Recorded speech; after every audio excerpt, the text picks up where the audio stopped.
This 4-input, 1-output switch from the company Rooful can support resolutions up to 8K 60 along with all the most modern formats, as long as you're using HDMI cables that support those more modern formats, of course.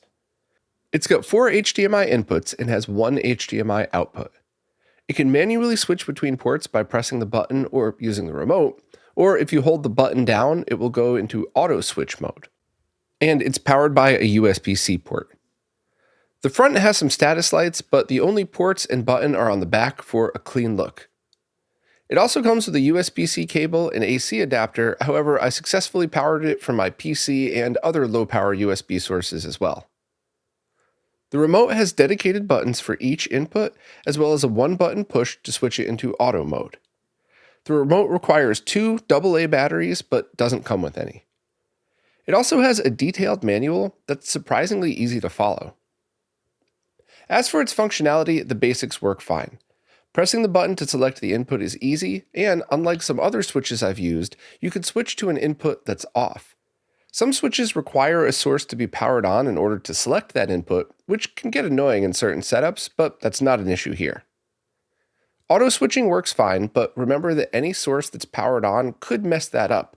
So if you're watching TV but also power on a different device, it might automatically switch to that one even if you don't want it to. Not a big deal if you only power one source on at a time, but I'm really happy there's a manual mode as well. Just press the button on the switch or remote to manually switch inputs. Also, the switch remembers the last position after power cycling, which is a nice feature. This should work regardless if the switch is manually powered off or if there's a power outage or something like that. I was also really curious about Consumer Electronics Control, or CEC. That's when you could do stuff like set your TV so when you turn your streaming box off, the TV automatically powers off as well. Many splitters and switches don't support CEC, but it looks like this one does work. At least the basic controls like auto powering off your TV, and I tested this on 2 TVs with 2 different Apple TV boxes, which did not work through other switches I've tested. HDMI port number 4 is labeled ARC, but I couldn't get it to work on 2 different amps.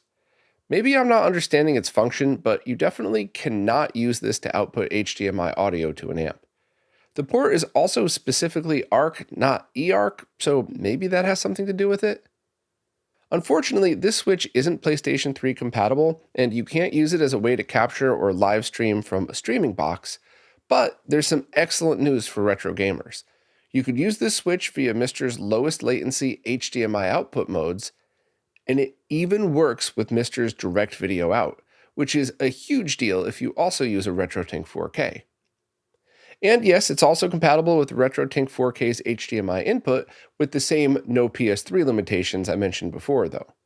It's also compatible with all the output signals of the RetroTink 4K, even in the lowest latency genlock and framelock modes, and even with odd timings such as 1080p 240, proving you could use this with a high-end gaming monitor as well. And it's also compatible with the OSSC in all modes, including the SNES and 5X mode. Just remember that like with adding any HDMI device, you'll get longer dropouts when changing resolutions than if you were connected directly to the display. That said, I didn't get any dropouts at all when just watching TV, and while I wouldn't really expect something like that to happen from a single output HDMI device, dropouts are a problem that we have to deal with all the time with splitters or dual output HDMI switches, so I just wanted to say in the hours I've been testing it, not once has it just dropped signal when just watching TV or playing a video game. So overall, if you need an inexpensive but quality 4x1 HDMI switch, this one seems like a great choice.